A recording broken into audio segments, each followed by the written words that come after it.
I would like to ask for a green vote on this. A couple of thoughts I have from the first speaker indicated that she hadn't really heard from any voters that wanted income tax cut. And I would suggest to you that if you randomly chose any one of the 800 or so bills that we've passed, you probably didn't have a voter specifically ask you about that. Yet we thought in this body it was a good idea.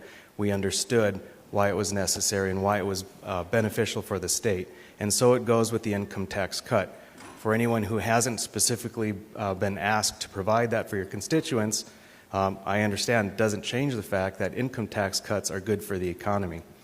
As far as addressing one of the things that the second speaker mentioned, well, we've been cutting spending all session. Well, in the last 3 biennia, we increased general fund spending by, my calculations, 167%.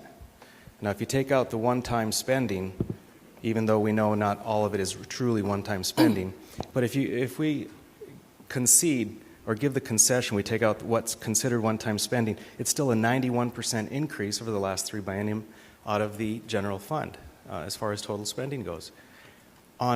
Despite these big increases in spending, we right now are looking at increasing spending on top of that. Each of the budgets are increases in spending.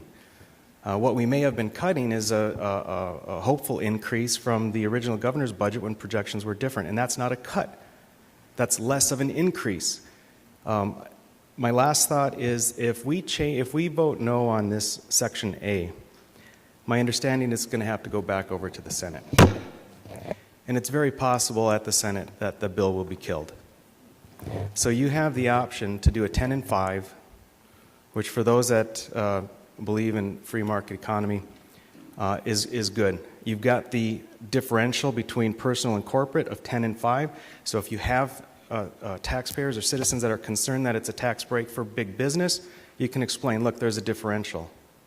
But we have the opportunity to cut taxes in addition to all of the things that we've been doing for the various programs and the increase in spending. If we try and change anything, it's going to go to 0 and 0 because it'll most likely be killed in the Senate. And I would challenge you to have a conversation with one of your constituents and explain to them that even in light of the potential and very likely decreased revenue, we increased every single budget. But when we had the opportunity to cut an income tax for you, we maneuvered and played around, and we dropped the ball, and we let you down. Good luck with that.